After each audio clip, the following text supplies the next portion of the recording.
क्या अब बिहार की सियासत में एक नया गठबंधन होता हुआ नजर आ सकता है? आखिरकार क्या कुछ अहम फैसला होगा राष्ट्रीय लोक जनशक्ति पार्टी के मुखिया पशुपति पारस का? एनडीए की तरफ एक बार फिर से वह वापसी करते हुए नजर आएंगे? रुख उनका एनडीए की तरफ ही बना रहेगा या फिर इंडिया गठबंधन में शामिल होने की जद्दोजहद वह करेंगे या फिर अकेले ही ये लोकसभा चुनाव वह लड़ते हुए देखे जाएंगे? नमस्कार, नेक्स्ट 9 न्यूज देख रहे हैं आप। मैं हूं आपके साथ प्रांशी राठौर। स्वागत है आपका हमारे खास प्रोग्राम 2024 का महासंग्राम में। हमारे साथ इस वक्त मौजूद हैं हमारे सहयोगी अमन जी। सबसे पहले अमन जी, आपका बहुत बहुत स्वागत है। जी, थैंक यू। बिहार में जो 40 लोकसभा सीटें, उन 40 लोकसभा सीटों को लेकर जिस तरीके से बंटवारा हुआ, उस बंटवारे से कहीं ना कहीं बेहद नाराज होते हुए नजर आए पशुपति पारस। उन्होंने त्यागपत्र भी दे दिया मोदी कैबिनेट से और देखा गया कि किस तरह से वह अब अहम दावे करते हुए नजर आए। लेकिन इस बीच यहाँ पर लोक जनशक्ति पार्टी के राष्ट्रीय अध्यक्ष चिराग पासवान ने थोड़ा सा नरम रुख अपना दिया और अब देखा जाए तो चिराग पासवान उन अटकलों पर विराम लगाते हुए नजर आ रहे हैं, जो अटकलें लग रही हैं कि पशुपति पारस से वह हाथ मिलाने में कोई भी ऐतराज नहीं रखते हैं। लेकिन इसी बीच पशुपति पारस को एक बड़ा झटका मिल रहा है इंडिया गठबंधन की तरफ से। दावे किए जा रहे हैं कि इंडिया गठबंधन में शामिल होते हुए वीआईपी के राष्ट्रीय अध्यक्ष मुकेश सहनी नजर आ सकते हैं, लेकिन पशुपति पारस को इस गठबंधन में शामिल नहीं किया जाएगा। यानी कि देखा जाए तो पशुपति पारस ना इधर के रह पा रहे हैं, ना ही उधर के रह पा रहे हैं। जाहिर बात है। और बिहार की राजनीति की बात की जाए तो एकदम आपने सही कहा कि यहाँ पर जो पशुपति पारस है उनके साथ में स्थिति ऐसी है कि ना वो यहाँ के ना वो वहाँ के हैं। और अब लगातार उलझन इसलिए बढ़ रही क्योंकि अब चिराग पासवान ने जो प्रत्याशियों की लिस्ट है वो जारी करना शुरू कर दिया। आपने देखा कि जमुई सीट पर अपने जीजा को उतार दिया, अब ऐसे में हाजीपुर से वो खुद उतर रहे हैं। तो 2-3 सीटें जो बची हैं तो वहाँ पर लगातार निगाहें बनी हुई हैं कि आखिर समस्तीपुर से कौन लड़ेगा, वैशाली से कौन जाएगा, इसके अलावा जो खगड़िया है वहाँ से कौन लड़ेगा। तो कई तरह की बातें होती हुई नजर आती है क्योंकि ये लग रहा है कि पशुपति पारस के पास में कोई बहुत कह सकते हैं चारा बचा नहीं है, क्योंकि जो इंडिया गठबंधन में लगातार जाने की बात हो रही थी उसमें भी उनके ऊपर ये मुश्किलात हैं कि जो लोग उनके साथ थे वो खुद चिराग पासवान के पास पहुंच चुके थे। ऐसे में उनके पास इस समय लोग नहीं है कि जिनके नाम पर वो अधिक सीटें मांग सकें, और हो सकता है कि इंडिया गठबंधन से भी उनको एक सीट ही कहीं ना कहीं ऑफर होती हुई नजर आई हो। इसीलिए वापस उन्होंने चिराग पासवान के लिए नरम रुख अपना दिया कि भाई हाजीपुर सीट से अगर मेरा भतीजा चुनाव लड़ रहा है तो मैं वहां से चुनाव नहीं लड़ूंगा। इसका संकेत साफ है कि उनको भी कहीं ना कहीं अब बैकफुट पे आना पड़ रहा है, क्योंकि पहले वही सबसे अधिक जिद पे अड़े हुए थे कि नहीं हाजीपुर पे तो मैं ही लड़ूंगा और मैं यहाँ पे किसी को लड़ने नहीं दूंगा। और यही बात थी कि बीजेपी ने बहुत समझाया, लेकिन उसके बावजूद भी पशुपति पारस को बात समझ में नहीं है। आखिरकार चिराग पासवान के हिस्से में 5 सीटें आई, उसके बाद पूरे का पूरा जो सियासी एक ड्रामा है वो शुरू होता है और जो पशुपति पारस है वो अपना त्यागपत्र देते हैं। हालांकि अब त्यागपत्र देने को कोई अहम मायने है नहीं, क्योंकि वैसे ही कार्यकाल खत्म होने वाला सरकार का, तो उससे पहले 1 आध महीना पहले अगर वो त्यागपत्र देते भी अपने पास से तो कोई बहुत बड़ी बात नहीं है। तो अभी उनको उम्मीद जरूर होगी कि क्या कोई बीच का रास्ता निकल सकता है, क्योंकि इधर चिराग पासवान के जो सुर है वो भी काफी नरम हुए। उन्होंने भी कहा है कि अगर वो आते हैं, क्योंकि अपनी मर्जी से वो गए थे, अगर अपनी मर्जी से वापस आते हैं तो मुझे कोई दिक्कत नहीं है उनके साथ, तो वो मेरे परिवार के बड़े हैं, जो भी कहेंगे मैं उसको मानूंगा। तो ऐसे में जो दोनों तरफ से देखा जा रहा है कि जो बयानबाजी हो रही है वो लग रहा है कि दोनों को नरम तेवर अपनाते हुए देखा जा रहा है। इससे उम्मीद ये लग रही है कि हो सकता है कि चाचा भतीजे की जो जोड़ी है वो एक बार फिर से बिहार के अंदर नजर आए। खासकर जो 5 सीटें बीजेपी ने चुनाव लड़ने के लिए दी हैं उसमें दोनों साथ मिलकर चुनाव लड़े, और जो 2 अलग अलग पार्टियां हो गई यानी कि आरएलजेपी हो गई है और एलजेपी-आर हो गई, ये दोनों मिलकर एलजेपी एक बार फिर से बनती हुई नजर आए। वाकई देखिए जाए तो यहाँ पर जिस तरह से चिराग पासवान नरम रुख अपनाते हुए नजर आए, लेकिन बाद में वह सिरे से खारिज करते हुए नजर आए तमाम अटकलों को। सबसे पहले यहाँ पर पासवान के कुछ बयान आपको सुना देते हैं कि अपने चाचा को लेकर वह क्या कुछ कहते हुए नजर आए हैं। सुनिए जरा। एक परिस्थिति भाई आप सबके सामने है, मैं बहुत स्तर पर लड़ाई लड़ रहा हूँ। मेरी राजनीतिक लड़ाई एक तरफ, घर परिवार पार्टी को लेकर मेरी लड़ाई पिछले 2-2.5 सालों से आप सबके सामने है। मेरी जिंदगी सही मायनों में एक ऐसी खुली किताब है जिसका हर एक पन्ना मुझसे बेहतर बाकी सब ने पढ़ा है। कब मेरे साथ धोखा हुआ, कब मेरे साथ षड्यंत्र हुआ, कब परिवार में टूट, कब पार्टी में टूट, और उसके बाद का मेरा संघर्ष कुछ भी आप लोगों से नहीं छुपा। ऐसे में आज जब हाजीपुर जा रहा हूं उस लड़ाई के तहत एक और जीत को हासिल करने, और सही मायनों में मुझे नहीं पता था कि मेरे पिता के जाने के बाद मुझे उनके नाम के लिए भी लड़ना पड़ेगा। मुझे नहीं पता था कि मेरे पिता के जाने के बाद उनके नाम को अपने नाम के साथ जोड़ने के लिए भी मुझे संघर्ष करना पड़ेगा। पर आज जब पार्टी को कहीं ना कहीं इस पड़ाव पर सफलता हासिल हुई है, उसको और मजबूत करने के लिए बड़ी जिम्मेदारी निभाने वहां जा रहा हूं। पर हाँ, जमुई के प्रति अपनी जिम्मेदारियों से और आने वाले दिनों में जैसे हाजीपुर की वजह से पापा को जाना चाहता था, मैं भी चाहता हूँ कि मेरी भी पहचान हाजीपुर से हो।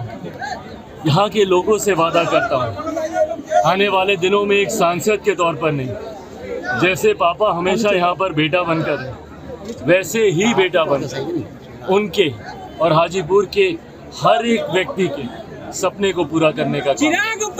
चाचा जी ऐसा संभावना आपको दिख रहा है क्या? देखिए, जब परिवार टूटा, परिवार पार्टी को तोड़ने का भी फैसला उन्हीं का था। मैं जिस परिवार से आता हूँ, घर के बड़े ही ऐसे फैसले लेते हैं। मैं अभी उतना बड़ा नहीं हुआ हूँ कि ये सारे फैसले मैं ले सकूँ। उस वक्त भी फैसला उनका था, आज भी फैसला उन्हीं का हो। तब भी उस फैसले को मैंने अपने चिराग जो वापस लीजिएगा क्या? जो आपके साथ चले गए थे पारस जी के साथ, क्या उनको वापस टिकट मिल सकता है क्या इस बार आपकी पार्टी? इस पे फैसला पार्टी को ही लेना है और पार्टी ने इस पर गहन चिंतन चर्चा किया है। कई तरीके के पैरामीटर्स हैं जिस पे चर्चा हुई है। पार्टी ने क्या क्या चर्चाएं की हैं। आज देर रात पार्टी की एक अहम बैठक है, मुझे लगता है उसमें तमाम जानकारी मुझसे साझा की जाएगी। पार्टी जो भी फैसला लेगी उसको पार्टी का हर एक कार्यकर्ता स्वीकार करेगा। चिराग जी, अपने बात कर रहे रहेंगे जी। आपने कहा था कि जो बुरे वक्त में छोड़ कर गए हैं उनको वापस नहीं लिया जाएगा। देखिए, मैं भावनात्मक इंसान हूँ, मैं भावनाएं रखता हूँ, पर हाँ, मैं इतना भी मानता हूँ कि पार्टी सबसे ऊपर होती है। पार्टी जो भी फैसला लेगी उसको हम कल एनडीए गठबंधन के द्वारा बिहार में 40 लोकसभा सीटों के लिए किस दल को कितना सीट मिलेगा इसकी घोषणा हो गई। मैंने आज से 5-6 दिन पहले प्रेस वार्ता में मैंने कहा था कि हम तब तक इंतजार करेंगे जब तक एनडीए का विधिवत घोषणा नहीं होता। कल विधिवत घोषणा हो गया। हम लोग 5 सांसद थे, हमारी पार्टी में 5 सांसद थे।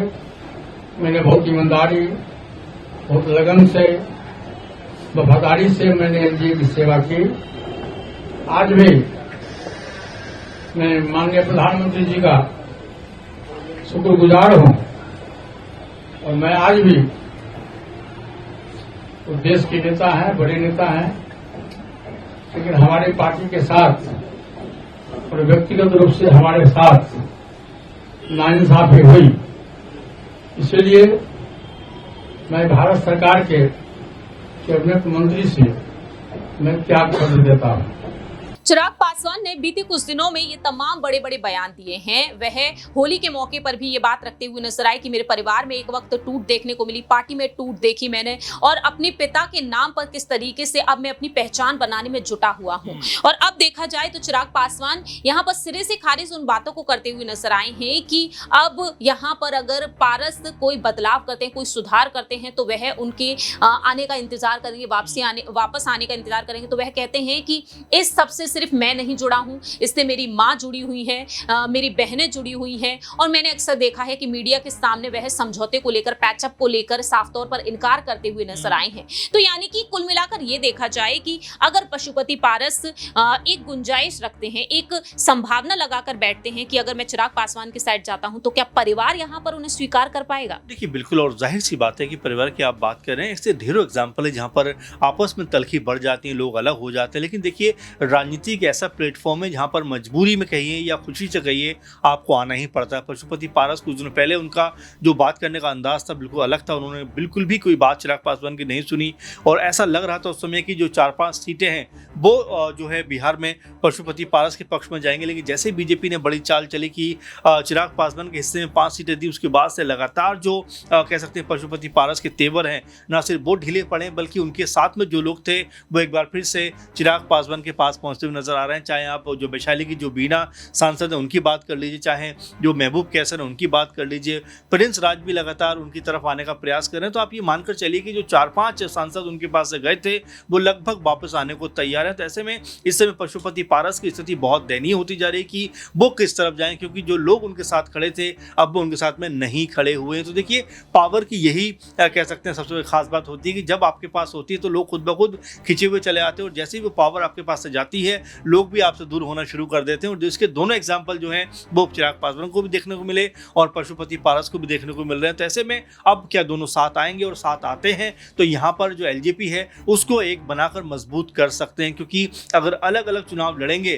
तो जो पासवान वोट बैंक है और जो उनका अब तक रहा है वो सब अलग होता हुआ नजर आएगा, और दोनों को इसका कोई फायदा नहीं मिलेगा। इसीलिए पशुपति पारस के जो सुर हैं वो भी थोड़ा ढीले पड़े हैं, और वहीं चिराग पासवान भी लगातार कह रहे हैं कि अगर वो आना चाहते हैं तो मैं उनको वेलकम करूंगा। वाकई अब अगर आना चाहेंगे, और उनका कहना ये भी रहा है साफ तौर पर कि घर के बड़े आज भी मेरे घर में फैसला लेते हैं। अब देखना यही होगा कि आखिरकार घर के बड़े मानते हैं पशुपति पारस के लिए या फिर नहीं। आखिरी छोटा सा सवाल रहेगा यहाँ पर। बातें तो ये भी निकलकर सामने आई थी अमन जी कि चिराग पासवान के खिलाफ अकेले वह चुनाव लड़ेंगे, कार्यकर्ताओं के साथ मिलकर बैठकें उन्होंने की, और उस वक्त ये कहा गया कि 5 सीटें जो हैं जैसे कि खगड़िया है, वैशाली है, समस्तीपुर, जमुई और हाजीपुर सीट को लेकर यह विवाद गहराता चला गया और आज पार्टी में एक बड़ी टूट है। और ऐसे में देखा जाए इन्हीं में से 3 सीटों पर अकेले चुनाव लड़ने की उन्होंने रणनीति बनाई थी, लेकिन बाद में उन्होंने रुख बदल दिया, चिराग पासवान के खिलाफ ना लड़ने का ऐलान कर दिया गया। क्या वाकई में अब अकेले चुनाव लड़ने की जिद पर ही आ सकते हैं, जिस तरह से लालू और तेजस्वी यादव ने अपना रुख बदल दिया? पहले 3 सीटों का ऑफर रहा था उनको, लेकिन इंडिया गठबंधन में शामिल कराए जाने की कोशिश रही, लेकिन आज वहां से भी उन्हें देखा जाए तो साफ तौर पर इनकार किया जा रहा है। देखिए, बिल्कुल जाहिर सी बात है कि तमाम जो राजनीति है उसके जो रंग है वो बदलते हुए नजर आते हैं, तमाम जो कह सकते हैं रूप होते हैं वो बदलते हुए नजर आते हैं। आज जो आपको लग रहा है कि इसके पक्ष में, कल किसी और के पक्ष में जाता हुआ नजर आता है। और राजनीति के इन तमाम रंगों को मिलाकर देखा जाए तो यही कहा जाता है कि राजनीति में विश्वास अमूमन नहीं किया जा सकता, कि लोग इस तरह पाला बदलते हैं जैसे कैसे कह सकते हैं कि कपड़े बदल लेते हैं, लोग बाना अपना बदल लेते हैं। और यही बात है कि आप पुख्ता तौर पर नहीं कह सकते कि ये लोग आपके साथ रहेंगे, क्योंकि चिराग पासवान के साथ जो लोग थे वो तुरंत पशुपति के पास चले जाते हैं, और आज जब चिराग पासवान का वक्त बेहतर होता है तो वो सब लोग उठकर इनके पास चले आते हैं। तो यही वक्त है, और शायद इसी को देखते हुए अब चिराग पासवान भी कोई बहुत अहम फैसला करेंगे, क्योंकि अगर ये लोग कल फिर ऐसा ही किए तो वो फिर अकेले खड़े रह जाएंगे।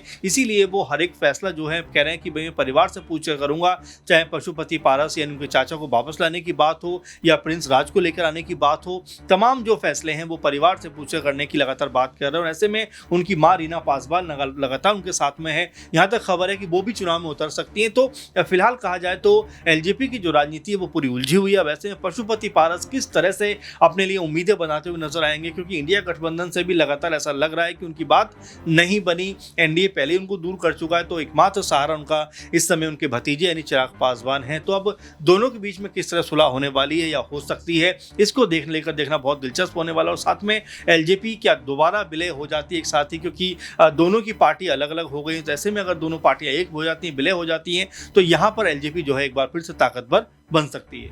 वाकई अब एलजेपी एक बार फिर से ताकतवर बनती हुई नजर आ सकती है। अब देखना यही होगा कि आने वाले दिनों में आखिरकार यहाँ पर क्या कुछ अहम फैसला लिया जा सकता है पशुपति पारस की तरफ से। अकेले चुनाव लड़ते हुए नजर आएंगे या फिर चिराग पासवान से हाथ मिलाएंगे, या फिर लालू यादव, तेजस्वी यादव को मनाते हुए देखे जा सकते हैं, क्योंकि ये कहा जा रहा है कि मुकेश सहनी को इस गठबंधन में जगह मिल सकती है। 3 सीटों की उन्होंने मांग रखी है और कहीं ना कहीं सहमति बनती हुई नजर आ रही है। देखते हैं कि पशुपति पारस आखिरकार बिहार की सियासत में कौन सा बड़ा फैसला लेंगे और ये सियासत किस ओर जाकर यहाँ पर नजर आती है। फिलहाल इस खास प्रोग्राम में इतना ही। बाकी की तमाम अपडेट्स के लिए देखते रहिए नेक्स्ट 9 न्यूज।